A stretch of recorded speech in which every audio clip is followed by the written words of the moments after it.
నమస్కారం, వార్తలకు స్వాగతం. ముందుగా ముఖ్యాంశాలు.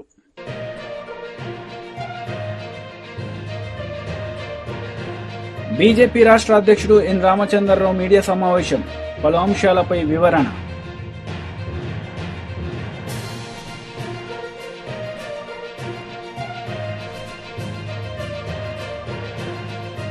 YCP leader Gadikota Srikanth media సమావేశం. టీడీపీ నేతలపై fire. TDP leader Neelayapalem Vijay Kumar media సమావేశం నిర్వహించారు. ఈ సందర్భంగా పలు అంశాలపై ఆయన మాట్లాడారు. ఏ వైష్ణవి డైరీ ద్వారా అయితే వాళ్ళు సప్లై చేయించారో, ఏఆర్ డైరీ తమిళనాడు ద్వారా అయితే వాళ్ళు సప్లై చేయించారో, ఏ ప్రీమియర్ డైరీ ద్వారా అయితే వాళ్ళు సప్లై చేశారో, ఇవన్నీ ఫేక్ సంస్థలు ఉన్నాయి. కాకపోతే దాంట్లో తయారైంది నెయ్యి కాదు. ఈ బోలే బాబా వాళ్ళు మిగతా వాళ్ళందరితో కలుసుకొని, దేవస్థానంలో ఉండే వాళ్ళందరితో కలుసుకొని ఒక ముఠాగా ఫామ్ అయ్యి కుట్ర చేశారు అని సిట్టు తేల్చింది. ఏందయ్యా కుట్ర అంటే, పామాయిల్లో ఏమేం కలిపారు? పామాయిల్లో నెయ్యికి బదులు పామాయిల్ వాడి పామాయిల్ కెర్నల్ ఆయిల్ను బీటా కెరోటిన్, ఇవన్నీ కెమికల్ నేమ్స్. సో కెమిస్ట్రీ ఉండే వాళ్ళకి బాగా అర్థమవుతుంది. పామాయిల్ మరియు పామాయిల్ కెర్నల్ ఆయిల్ను బీటా కెరోటిన్తో బాగా కడిగి రంగు వేసి, నెయ్యిలో రంగు వేయడంటారు రే, మా కర్మ కాకపోతేను, రంగు వేసి కృత్రిమ రుచితో కలిపి, నెయ్యికి కృత్రిమ రుచితో కలిపి మోనోగ్లిజరైడ్లు మరియు డైగ్లిజరైడ్లు, లాక్టిక్ యాసిడ్, ఈస్టర్ మరియు అసిటిక్ యాసిడ్ వంటి ఎమల్సిఫైయర్స్తో కలిపి నెయ్యి తయారు చేశారు. ఎస్టర్ అనే కెమికల్ను వాడి నెయ్యి యొక్క సహజ ఆకృతి రావడానికి, ఆ ఆకృతిని అనుకరించడానికి మరియు షెల్ఫ్ లైఫ్ పెంచడానికి ఎస్టర్ అనే కెమికల్ వాడారు. పామా కెర్నల్ ఆయిల్తో పాటు విషపూరిత పదార్థాలు మరియు రసాయనాలు కూడా వాడారు. కాబట్టి ఇంకొకసారి చూస్తాను, ఎందుకంటే అన్ని కెమికల్ నేమ్స్ కాబట్టి. పామాయిల్తో పాటు పామాయిల్ కెర్నల్ ఆయిల్ను బీటా కెరోటిన్తో బాగా కడిగి రంగు వేసి కృత్రిమ రుచితో నింపి మోనోగ్లిజరైడ్లు, డైగ్లిజరైడ్లు, ట్రైగ్లిజరైడ్లు, లాక్టిక్ యాసిడ్లు మరియు అసిటిక్ యాసిడ్ వంటి ఎమల్సిఫైయర్స్తో ఎస్టర్ అనే కెమికల్ను నెయ్యి యొక్క సహజాకృతి రావడానికి ఇవన్నీ కలిపి పామాయిల్ను నెయ్యిగా భ్రమింపజేసి, వాళ్ళు భ్రమపడ్డారో లేదో మనకు తెలియదు, అందరు దొంగలే కాబట్టి ఎందుకు భ్రమపడరు, కానీ అది ఉండేట్టుగా చూపించి పామాయిల్ను నెయ్యి అని చెప్పి సప్లై చేసి ఒక్కొక్క కేజీకి 300, 400, 500 రూపాయలు కొట్టేశారు. 234 కోట్ల రూపాయలు విలువైన డబ్బుల్ని, ఈ 60 లక్షల లీటర్లు, 3.5 సంవత్సరాల్లో దాదాపు 60 లక్షల లీటర్లు. ఇప్పుడు నేను ఇందాక చెప్పిన కంపెనీ పేర్లన్నీ చెప్పాం కదా, ఈ కంపెనీలన్నీ కలిసిపోయి దేవస్థానంలో కొంతమంది వెధవలు ఉన్నారు కదా, ఆ వెధవలు, ఒక డిప్యూటీ ఎగ్జిక్యూటివ్ ఆఫీసర్, వెధవలు అన్నాను కోపం తెచ్చుకోకండి, దేవుణ్ణి మోసం చేసి దేవుడికి అపచారం చేసేవాళ్ళు, అంతకంటే వేరే మంచి తిట్టు నాకేం దొరకలేదు. అంతకంటే పెద్ద తిట్టు మైక్ ముందు తిట్టలేక ఆ ఒక్క పదం మాత్రం వాడడం జరిగింది. ఒక డిప్యూటీ ఎగ్జిక్యూటివ్ ఆఫీసర్, 3 జనరల్ మేనేజర్లు, 10ల సంఖ్యలో మామూలు ఉద్యోగులు, చాలామంది డైరీ స్పెషలిస్టులు, వీళ్ళందరూ కలిసిపోయి ఒక ముఠాగా ఏర్పడిపోయి పామాయిల్ను నేను చెప్పిన కెమికల్స్ అన్నిటినీ వాడి, ఇది నేను చెప్పింది కాదు, ఇవన్నీ సిట్టు చెప్పినవే ఇవన్నీ ఇవంతా చేసి పామాయిల్తో కెమికల్ లడ్డు, ఈ మాట అనాలంటే కూడా బాధేస్తుంది. మనం ఎంతో ప్రీతిపాత్రంగా ఒక చిన్న లడ్డు దొరికితే చాలు, నీ ఇంటి దాకా దాన్ని ఎంత నోరూరిస్తున్నా కూడా తినకుండా ఇంటి దాకా తీసుకొని వెళ్ళి ఇంట్లో అందరికీ కొద్దిగా పంచిపెట్టి తినే మనం ఇట్లాంటి పామాయిల్తో తయారు చేసిన లడ్డులను 22 కోట్ల లడ్డులు, 1, 2, 3 కాదు, 22 కోట్ల లడ్లు, 60 లక్షల. YCP leader Gadikota Srikanth media సమావేశం నిర్వహించారు. ఈ సందర్భంగా పలు అంశాలపై ఆయన మాట్లాడారు. వ్యాప్తంగా ర్యాలీలు తీయండి అని చెప్పి డైరెక్షన్స్ ఇచ్చి బలవంతంగా తీయిస్తున్నారు. అవతల పార్టీ పైన ఉన్న ప్రతిపక్ష పార్టీ పైన బురజల్లేటువంటి కార్యక్రమంలో భాగంగా మళ్ళీ ప్రజల నుంచి వీళ్ళు ఆదరణ కోల్పోయారు, అవతల పార్టీకి ప్రజాదరణ పెరుగుతుంది అన్నటువంటి దురుద్దేశంతో మాట్లాడుతున్నారు. ఇది క్షమించరానటువంటి నేరం చంద్రబాబు నాయుడు గారు. అంత దిగజారకూడదు. ఒక వ్యవస్థకు అధిపతి అయినటువంటి నువ్వు, ఒక వ్యవస్థను కాపాడాల్సిన బాధ్యత తీసుకున్నటువంటి వ్యక్తివి నువ్వు వాస్తవాలు మాట్లాడకపోగా అవతల పార్టీని కించపరచాలి, అవతల పార్టీని ప్రజల్లో చులకన చేయాలనేటువంటి ఉద్దేశం ఎంచుకొని ఈ రకమైనటువంటి లేనటువంటి సృష్టించాలన్నటువంటిది నీకు ఒక వ్యవస్థ ఉంది, నేను ఏదన్నా క్యారీ చేస్తే అదంతా ఆ వ్యవస్థ చూసుకుంటుంది, నాకున్నటువంటి మీడియా వ్యవస్థ అన్నటువంటి గర్వంతో నువ్వు చేస్తున్నటువంటి దుష్ప్రచారాలు చాలా తప్పు. గౌరవం ఎటువంటి మీడియా సోదరులని కోరుకుంటున్నా, మీరు ఏ పక్షానైనా ఉండొచ్చు, మీకు ఏ పక్షానైనా ప్రేమ ఉండొచ్చు, ఒక పక్షాన్ని కొమ్ము కాస్తుండొచ్చు, కానీ ఇటువంటి విషయాలలో మనము అంతరాత్మకు సంబంధించి అన్నటువంటిది ఒకటి ఉంటుంది, దాన్ని అనుసరంగా మనం పనిచేయాలి. లేకపోతే ప్రస్తుతం దిగజారుతున్న పరిస్థితులను ఇంకా దిగజార్చేటువంటి స్థితికి తీసుకురాకండి. విధ్వంసం జరిగింది, గత ప్రభుత్వంలో విధ్వంసం జరిగిందని పదే పదే మాట్లాడుతున్నాం. శాంతి భద్రతలు గత ప్రభుత్వంలో లేవోను మాట్లాడుతున్నాం. శాంతి భద్రతలు లేనిది ఎవరి ప్రభుత్వంలో? పార్టీలు చూడగాకండి, కులాలు చూడగాకండి, అందరికీ మంచి చేయండి అని చెప్పి ఒక నాయకుడు చెప్తే, ఒక ముఖ్యమంత్రి స్థాయిలో నువ్వు రాజ్యాంగం ప్రకారం ప్రమాణ స్వీకారం చేసి అన్నీ మర్చిపోయి వైసీపీ వాళ్ళకు ఏదైనా పథకాలు సాయం చేస్తే పాముకు పాలు పోసినట్టే అని మాట్లాడి నీ క్యాడర్ని రెచ్చగొట్టిన రోజే నువ్వు పాతాలోకానికి దిగజారావు అని చెప్పి మాకు ఆ రోజు అర్థమైంది. అలాగే కొనసాగించుకుంటూ పోతూ నువ్వు ఎన్నికల 2 రోజుల్లోనే ఒక మైనార్టీ వ్యక్తి రషీద్ అనేటువంటి వ్యక్తిని వినుగొండలో దారుణంగా అందరూ చూస్తుండగానే ఆ వేటుకొడవలతో కత్తులతో నరికినటువంటి విధానం బాధ కలిగింది. తర్వాత నీళ్ళు మార్పు వస్తుందని చేస్తే మార్పు రాకుండా దళితులని లేదు, మహిళల అత్యాచారాల దగ్గర నుంచి ఈ రాష్ట్రంలో ఈ 18 నెలల్లో ఎంత దిగజార్చాలనో శాంతి భద్రతను దిగజార్చావు. ఇప్పటికీ పల్నాడు లాంటి ప్రాంతంలో కొన్ని వేల కుటుంబాలు వాళ్ళ సొంతింటికి చేరుకోలేని పరిస్థితి. సొంతింట్లో తన భార్యకు బాలేదని చూడటానికి వచ్చినట్టు దళితుల్ని దారుణంగా చంపినట్టు పరిస్థితి. అక్కడి నుంచి తీసుకుంటే అనేకమైన దాడులు, రాజకీయ నాయకులపైన దాడులు, కార్యకర్తల పైన దాడులు, కేవలం వైసీపీ అన్నటువంటి బ్రాండ్ వాళ్ళపైన దాడులు చేయడం, తప్పుడు కేసులు బనాయించడం, పోలీసుల సపోర్టుతో బెదిరించడం, ఇది రాజ్యాంగ స్ఫూర్తే? ఒక పక్కన శాంతి భద్రత విషయంలో ఎలా ఉన్నావు, విధ్వంస పాలన నీది అనేటువంటిది నిరూపణ స్పష్టంగా కనపడుతూ ఉంది. శాంతి భద్రతల విషయాలలో ఏ రకంగా మహిళలను ఎక్కడ చూసినా మానభంగాలు జరుగుతున్నాయి, పసి పిల్లలను కూడా తీసుకెళ్లి ఎందాంటి దారుణాలకు పాల్పడుతున్నారో అనేక సంఘటనలు ఉన్నా దాని గురించి మాట్లాడట్లేదు. గత ప్రభుత్వంలో 30,000 మంది మహిళలు మిస్ అయ్యారనేటువంటిది కావాల్సికి స్ప్రెడ్ చేశావు, అవన్నీ లేవు అనే ఆధారాలు వచ్చినాక ఇప్పుడు మీ వైసీపీ లీడర్ చెల్లుబోయిన శ్రీనివాస వేణుగోపాలకృష్ణ మీడియా సమావేశం నిర్వహించారు. ఈ సందర్భంగా పలు అంశాలపై ఆయన మాట్లాడారు.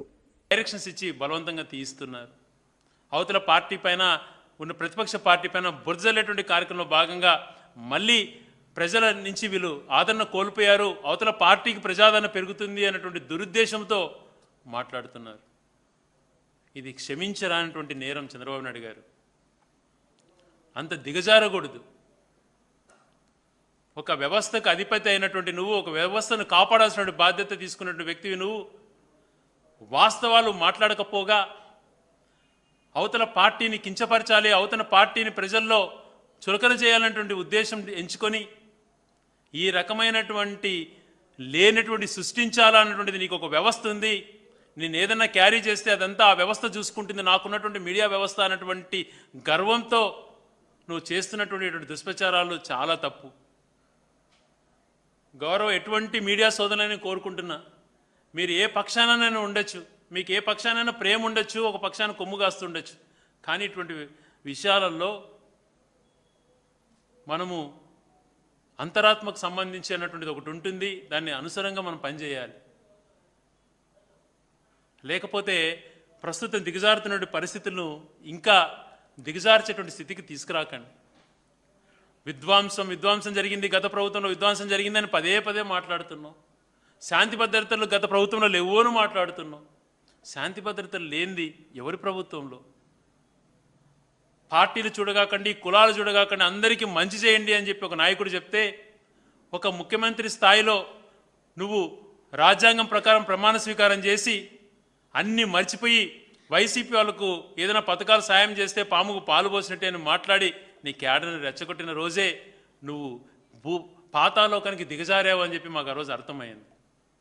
అలాగే కొనసాగించుకుంటూ పోతూ నువ్వు ఎన్నికలు 2 రోజుల్లోనే ఒక మైనార్టీ వ్యక్తి రషీద్ అనేటువంటి వ్యక్తిని వినుగొండలో దారుణంగా అందరూ చూస్తుండగానే ఆ వేటుకొడవలతో కత్తులతో నరికినటువంటి విధానం బాధ కలిగింది. తర్వాత నీళ్ళు మార్పు వస్తుందని చేస్తే మార్పు రాకుండా దళితులని లేదు, మహిళల అత్యాచారాల దగ్గర నుంచి ఈ రాష్ట్రంలో ఈ 18 నెలల్లో ఎంత దిగజార్చాలనో శాంతి భద్రతను దిగజార్చావు. ఇప్పటికీ పల్నాడు లాంటి ప్రాంతంలో కొన్ని వేల కుటుంబాలు వాళ్ళ సొంతింటికి చేరుకోలేని పరిస్థితి. సొంతింట్లో తన భార్యకు బాలేదని చూడటానికి వచ్చినటువంటి దళితుల్ని దారుణంగా చంపినటువంటి పరిస్థితి. అక్కడి నుంచి తీసుకుంటే అనేకమైన దాడులు, రాజకీయ నాయకులపైన దాడులు, కార్యకర్తల పైన దాడులు, కేవలం వైసీపీ అనే బ్రాండ్ వాళ్ళపైన దాడులు చేయడం, తప్పుడు కేసులు బనాయించడం, పోలీసుల సపోర్టుతో బెదిరించడం, ఇది రాజ్యాంగ స్ఫూర్తే? ఒక పక్కన శాంతి భద్రత విషయంలో అలా ఉన్నావు, విధ్వంస పాలన నీది అనేటువంటిది నిరూపణ స్పష్టంగా కనపడుతోంది. శాంతి భద్రతల విషయాలలో ఏ రకంగా మహిళలను ఎక్కడ చూసినా మానభంగాలు జరుగుతున్నాయి, పసి పిల్లలను కూడా తీసుకెళ్లి ఎందాంటి దారుణాలకు పాల్పడుతున్నారో అనేక సంఘటనలు ఉన్నా దాని గురించి మాట్లాడట్లేదు. గత ప్రభుత్వంలో 30 కులగణనలో బీజేపీ కుట్ర చేస్తుంటే కాంగ్రెస్ బీఆర్ఎస్ ఎందుకు మాట్లాడడం లేదని తెలంగాణ జాగృతి అధ్యక్షురాలు కల్వకుంట్ల కవిత ప్రశ్నించారు. ఈ సందర్భంగా ఆమె మాట్లాడారు. ప్రత్యేకించి గమనించాలి, ఓసీ బిడ్డలు కూడా మరీ ప్రత్యేకించి గమనించాలి. ఈ మీటింగ్ ఇవాళ పెట్టుకున్నామంటే మన దేశంలో ఉన్నటువంటి జనాభాను లెక్కించేటటువంటి సందర్భం వచ్చింది. మరి జనాభా లెక్క అని అంటే ప్రతి ఒక్కరం కూడా అందులో ఉండాలనుకుంటాం. ఏ ఒక్కరం కూడా మన పేరు మిస్ అయితే అగౌరవంగా భావిస్తాం. మరి అటువంటి జనాభా లెక్కల ఎక్సర్సైజు ఈ దేశంలో చట్టం ప్రకారం 10 సంవత్సరాలకు ఒకసారి జరగాలి. 2011లో జరిగింది, తర్వాత 2021లో జరగాలి, కానీ జరగలేదు. లేట్ అయింది, కోవిడ్ అన్నారు, అదన్నారు, ఇదన్నారు, ముందుకు జరుపుకుంటూ పోయినరు. ఫైనలీ ఇప్పుడు జరుగుతున్నది. ఇప్పుడు జరిగే కన్నా ముందు మరి భారతీయ జనతా పార్టీ ఒక మాట ఇచ్చింది, అన్ని కులాలను మేము లెక్క పెడతామని చెప్పి. నేను చాలా సంతోషపడ్డా, ఎందుకంటే బీసీ వర్గాలతోని అదేవిధంగా ఎన్నో సర్టిఫికెట్లు రాని సమస్యలు చెప్పుకుంటూ ఉంటారు. మా దగ్గరికి ఒక ప్రజాప్రతినిధులు వచ్చి మరి ఆ సర్టిఫికెట్లు రానటువంటి అనేక డిఎన్టీ కులాలు, ఎంబీసీ కులాలు, మరి ఇప్పుడు ఈడబ్ల్యూఎస్ వస్తున్నటువంటి వాళ్ళకు, అగ్రవర్ణాల్లో ఉన్నటువంటి వాళ్ళకు కూడా సర్టిఫికెట్లు వస్తలేవు. అనేక మంది ఈ సమస్యలతోని మా దగ్గరకు వచ్చినటువంటి సందర్భాన్ని మరి నేనైతే ఒకటే సొల్యూషన్ అనుకున్నా, జనాభా గణన జరగాలి, అందులో కేటగిరీలు ఉండాలి, ఆ కేటగిరీలో సబ్ కేటగిరీలుగా కులాలు ఉండాలి. అంటే కేటగిరీస్ ఏమేమి ఉండాలి? SC, ST, OBC and EBC అన్ని కేటగిరీలు ఉండి అందులో సబ్ క్యాస్ట్లు, కులాలు అన్ని మెన్షన్ చేస్తే ప్రతి ఒక్కరికి కూడా రిప్రజెంటేషన్ వస్తుంది. ప్రతి ఒక్కరిని కూడా ఈ దేశము, ఈ కేంద్ర ప్రభుత్వం గౌరవించినటువంటి భావన వస్తుంది. ఆ నమ్మకంతో ఉంటే మనం మరి సెన్సస్ జరుగుతుంది, కాస్ట్ సెన్సస్ జరుగుతుందని ఆ కాన్ఫిడెన్స్తో ఉంటుంది. కానీ ఎప్పుడైతే కేంద్ర ప్రభుత్వానికి సంబంధించినటువంటి గెజెట్ వచ్చిందో దాన్ని తెలంగాణ జాగృతి నుండి మేము క్షుణ్ణంగా పరిశీలించడం జరిగింది. పరిశీలించిన మీదట మాకు అర్థమైంది ఏంటంటే తీవ్రమైనటువంటి కుట్ర భారతీయ జనతా పార్టీ మరి చేస్తూ ఉన్నది. దేశ ప్రజలందరినీ కూడా మోసం చేస్తూ ఉన్నది. ఎస్సీ ఎస్టీలను అంటే వాళ్ళు రిమూవ్ చేయలేరు, ఎందుకంటే ఆనాడే అంబేద్కర్ గారు రాజ్యాంగంలో పెట్టించారు కాబట్టి ఆ రక్షణ కవచం ఉంది కాబట్టి వారిని టచ్ చేయలేరు. కానీ బీసీలైనా, ఎకనామికలీ బ్యాక్వర్డ్ ఉన్నటువంటి ఇతరులైనా కూడా మరి ఆ రక్షణ కోల్పోయినారు. ఏం వాగ్దానం చేసింది భారతీయ జనతా పార్టీ? కుల గణన చేస్తామన్నది. ఇవాళ ఏమి ఇచ్చిండ్రు గెజెట్లో? ఎస్సీ, ఎస్టీ అండ్ అదర్స్ అంటే ఏ కమ్యూనిటీ? ఎన్ని కులాలు ఉన్నాయి ఈ దేశంలో? 4000 పైచిలకు కులాలు ఉన్నాయి ఈ దేశంలో. ఒక్కొక్క రాష్ట్రంలో ఒక్కొక్క కులం ఉంటుంది, ఒక్కొక్క రాష్ట్రంలో ఒక్కొక్క రకమైన పేరు ఉంటుంది. అంటే అన్ని కులాలు కలిపి నువ్వు లెక్క పెడితే ఆ లెక్కలు ఎప్పుడు తేలాలి? ఒక జోక్ ఉంటుంది, ఒక ఆయన ఉంటాడట, ఒక ఆయన పాపం పోతుంటే తవ్వంట అనుకోకుండా ఒక దీపం దొరికితే ఆ దీపాన్ని ఇట్లా అంటాడు. అనగానే ఒక జీని వస్తుంది అందులో భూతం. ఆ భూతం ఏంటిదంటే పని భూతం అన్నట్టు. ఆ పని భూతం ఆయన ఎంట పడుతుంటుంది, నాకు పని చెప్పు, నాకు పని చెప్పు, నాకు పని చెప్పు అని. అంటే ఆయన ఏం చేస్తాడంటే ఇక పోయి ఆకాశంలో చుక్కలు లెక్క పెట్టరాపో అంటాడు. పోతుంది 1 మినిట్లో మళ్ళీ వెనకకు వస్తుంది, నాకు పని చెప్పు మళ్ళీ అంటాడు. అంటే సముద్రంలో నీళ్ళు ఎన్నున్నాయో లెక్క పెట్టరాపో, పోయి మొత్తం లెక్క పెట్టి వచ్చి చెప్తాడు. ఇసుక ఎంత ఉందో లెక్క పెట్టరాపో భూమి మీద అంటాడు, మొత్తం లెక్క పెట్టి చెప్తుంది. ఇక నాకు అర్థం కాదు ఏం చేయాలరా నాయన, దీని పనిభూతం నా ఎంట పడ్డదని. అనగానే ఇట్లనే పోతుంటే మా కాచం సత్యనారాయణ లాంటి ఒక మంచి మిత్రుడు దొరుకుతాడు. అన్న దీన్ని ఏం చేయాలన్న, ఏదన్నా పని చెప్పు దీనికి అని అంటే, అన్న హుషారు బాగా ఐడియాలు ఉంటాయి, ఓ పని చెప్తాడు. ఏందంటే మంచి పొడవు తాటి చెట్టు చూపించి, ఇగో ఈ చెట్టు ఎక్కు మళ్ళీ దిగు, నీకు ఇదే పని అంటే ఎక్కుడు దిగుడు అదే పని అన్నట్టు ఆ భూతం అక్కడనే, పని భూతం అక్కడనే శాశ్వతంగా ఉండిపోతుంది. ఇవాళ జనగణన కూడా అట్లనే చేస్తున్నారు. 2011లో కాంగ్రెస్ ప్రభుత్వం ఏదైతే తప్పు చేసిందో, ఆనాడు 4500 కోట్లు ఖర్చు పెట్టి కులగణన చేస్తామని ఏదైతే చెప్పినరో, చేయకుండా మోసం చేసిరో, అచ్చంగా అదే పద్ధతిలో ఇవాళ 11,000 కోట్లు ఖర్చు పెట్టి భారతీయ జనతా పార్టీ కూడా అదే పని చేస్తుంది. అంటే ఏందన్నట్టు ఆ భూతం లెక్క కులాల పేర్లు రాసుకుంటూనే ఉండుర్రి, లెక్క పెడితేనే ఉండుర్రి, ఎవ్వరికి సర్టిఫికెట్ రాదు, ఎవ్వరికి రిజర్వేషన్ రాదు. I'm asking Bharatiya Janata party government, we want to be recognised first recognition then reservation. If you are not recognised in this country, if you cannot count me in as a part of the citizens of this country, how will you give me any recognition? How will you give me any reservation? నాకు వచ్చే benefits తర్వాత ముందు నన్ను గుర్తించు, నన్ను లెక్కబెట్టు. నువ్వు నన్ను లెక్కనే పెడతలేవంటే నేనంటే నీకు లెక్కలేనట్టే కదా. ఈ విషయం ఇవాళ ప్రతి ఒక్క కమ్యూనిటీ వాళ్ళం ఆలోచించుకోవాలి. అది ఎస్సీ, ఎస్టీ, బీసీ, ఓసీ అందరం కూడా ఆలోచించుకోవాలి. ఎందుకు లెక్క బీఆర్ఎస్ లీడర్ మీడియా సమావేశం నిర్వహించారు. ఈ సందర్భంగా కాంగ్రెస్ నేతలపై ఆయన మండిపడ్డారు. విజ్ఞానికి తెలియకపోవడం వల్ల ఈ రాష్ట్రంలో ఇవాళ ఒక గందరగోళమైనటువంటి పరిస్థితి, ప్రజల్ని సమస్యల నుంచి పక్కదారి పట్టించేటువంటి ఒక ప్రయత్నం చేస్తూ ఉన్నాడు, ఒక చిల్లర ప్రయత్నం చేస్తూ ఉన్నాడు. మేము చాలా సందర్భాలు అడుగుతూ ఉన్నాం, మా నాయకులు చాలా స్పష్టంగా విచారణకు పోయినటువంటి వాళ్ళు కావచ్చు, పోనటువంటి వాళ్ళం మాలాంటి వాళ్ళమంతా కూడా చాలా స్పష్టంగా ఒక మాట అడుగుతూ ఉన్నాం.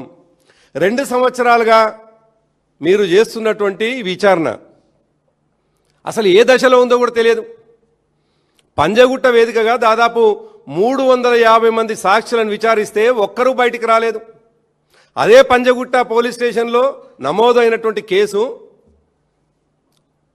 సుప్రీంకోర్టులో క్వాష్ అయితే ఈ ప్రభుత్వం, కాంగ్రెస్ పార్టీ ప్రభుత్వం తమ సొంత ఖర్చులతోటి, ఆ సొంత ఖర్చులతోటి సుప్రీంకోర్టులో కూడా డబ్బు వెచ్చించినా కానీ సుప్రీంకోర్టు క్వాష్ చేస్తే ఒక రాక్షసానందం, ఒక శునకానందం, దాని కొనసాగింపుగా మళ్ళీ హరీష్ రావు గారిని కూడా ఈ కేసులోకి మళ్ళీ తీసుకొచ్చి వారిని కూడా విచారించడం జరిగింది.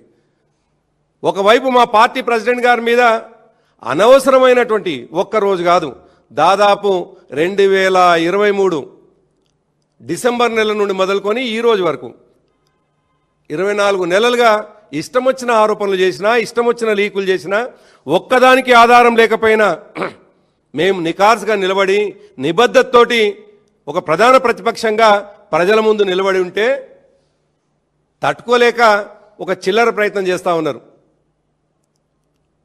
ముందు నుంచి కూడా ఒక మాట చెప్తా ఉన్నాం, మేము విచారణ చేస్తున్నటువంటి సందర్భంలో జరుగుతున్న పరిణామం ఏందో విచారణకు పోయించినటువంటి మా పార్టీ వర్కింగ్ ప్రెసిడెంట్ గారు చాలా స్పష్టంగా చెప్తా ఉన్నారు, ఒక టైంపాస్ వ్యవహారం జరుగుతూ ఉన్నది సిట్ ఆఫీస్లో అని. హరీష్ రావు గారు చెప్పినారు చాలా స్పష్టంగా, అడిగిందే అడిగి 10 సార్లు అడిగి ఉన్నటువంటి వ్యక్తిని ఇరిటేట్ చేయడం తప్ప సిట్ అధికారులు ఏం చేయడం లేదు అనేటువంటిది నిజమే. మీరు వేసినటువంటి సిట్లో ఏదన్నా నిజం ఉంటే, ఆ విచారణలో నిజాయితీ ఉంటే ఎందుకు 2 సంవత్సరాల నుంచి ఒక్క విషయాన్ని ఎవరైనా నాయకుడు, విచారణకు పోయినటువంటి నాయకుడా, అధికార అడ్మిట్ అయినటువంటి విషయాన్ని ఒక్కరు అధికారికంగా ఎందుకు బయటపెట్టారో చెప్పమని డిమాండ్ చేసినాం మేము. ఏమి లేదు కాబట్టి ఇవాళ చెప్పడానికి జంకుతా ఉన్నారు, భయపడతా ఉన్నారు.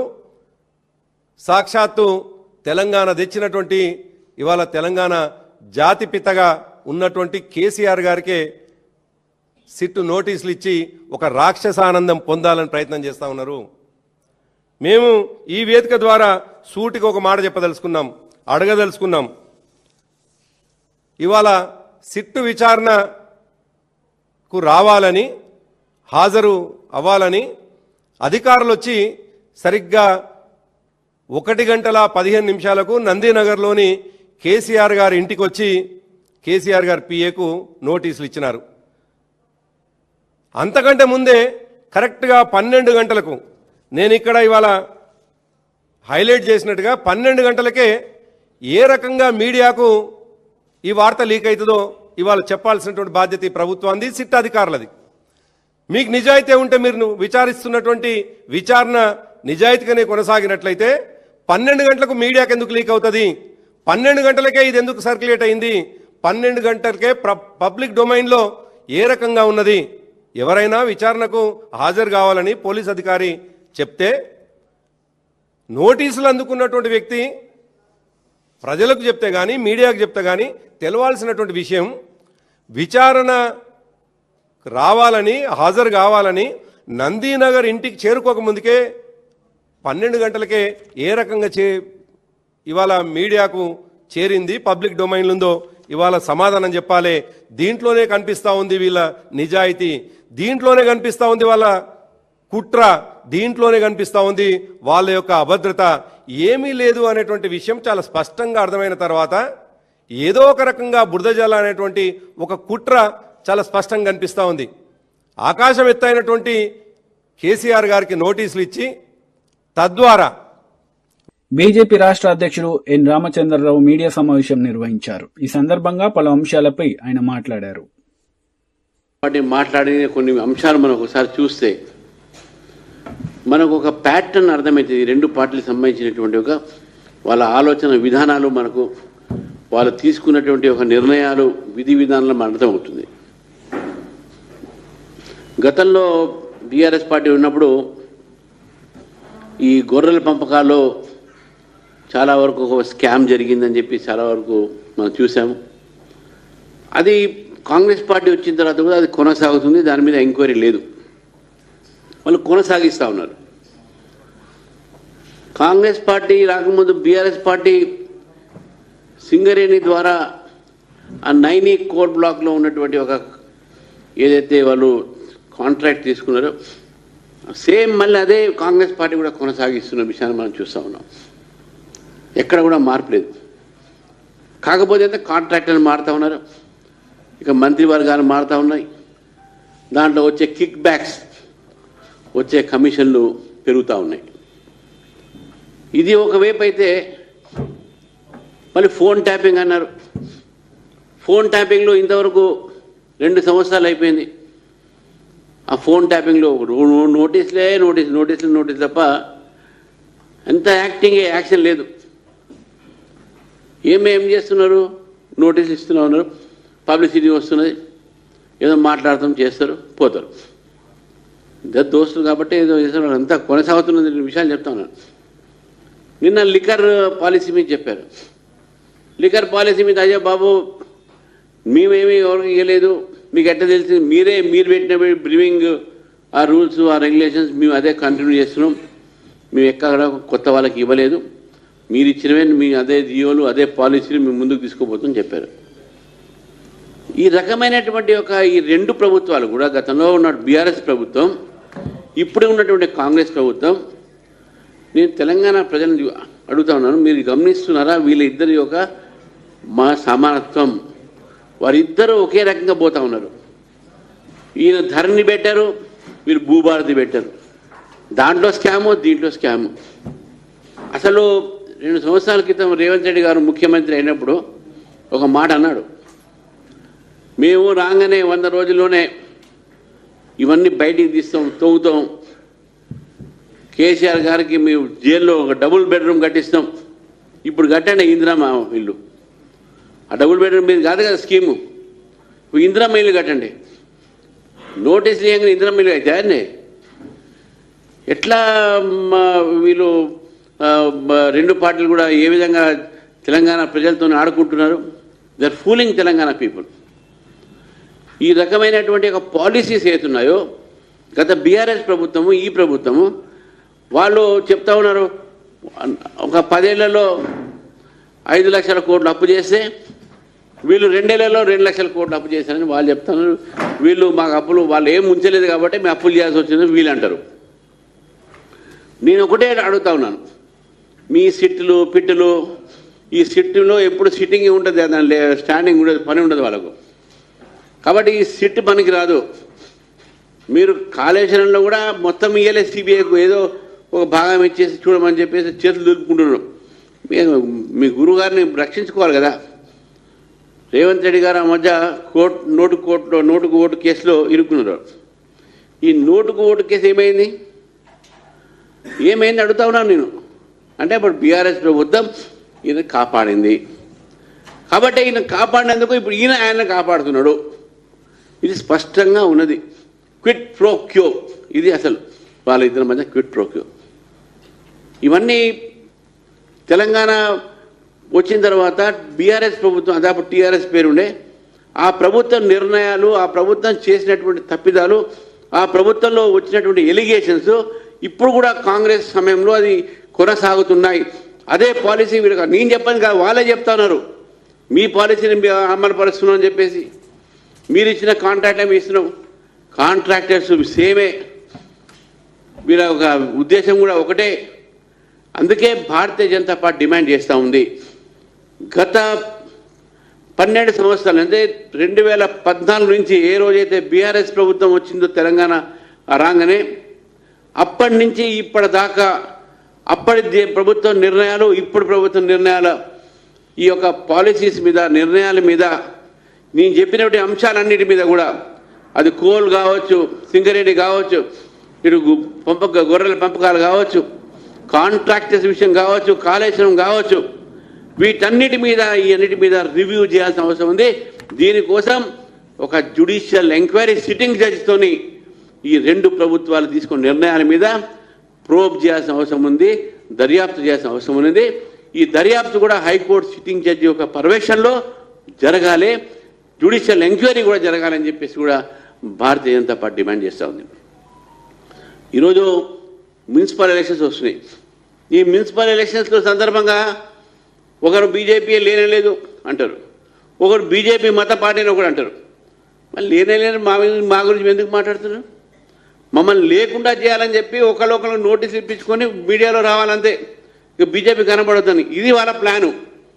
వీళ్ళిద్దరు కూడా బీజేపీ ఎక్కడ మా స్పేస్ తీసుకుంటున్నది, ప్రజల్లో బీజేపీ పెరిగింది, యువత, మహిళలు వీళ్ళందరూ కూడా ఈరోజు బీజేపీ వైపు వస్తూ ఉన్నారు, బీజేపీని ఆదరిస్తూ ఉన్నారు. మన గ్రామ పంచాయతీ ఎలక్షన్లో కూడా బీజేపీ బ్రహ్మాండమైనటువంటి ఒక పెర్ఫార్మెన్స్ ఉన్నది. ఎక్కడ 163, ఎక్కడ 800 నుంచి 1000 దాకా వచ్చినటువంటి ఒక బీజేపీ 10,000 వార్డు మెంబర్లు, 1200. వార్తలు ముగించే ముందు ముఖ్యాంశాలు మరోసారి.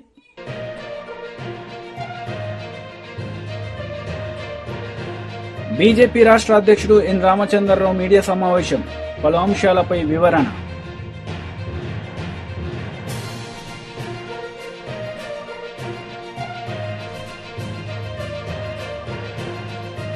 YCP leader Gadikota Srikanth media సమావేశం, టీడీపీ నేతలపై ఫైర్. ఈ వార్తలు ఇంతటితో సమాప్తం. తిరిగి ప్రసారమయ్యే వార్తల్లో మళ్ళీ కలుద్దాం. అంతవరకు సెలవు, నమస్తే.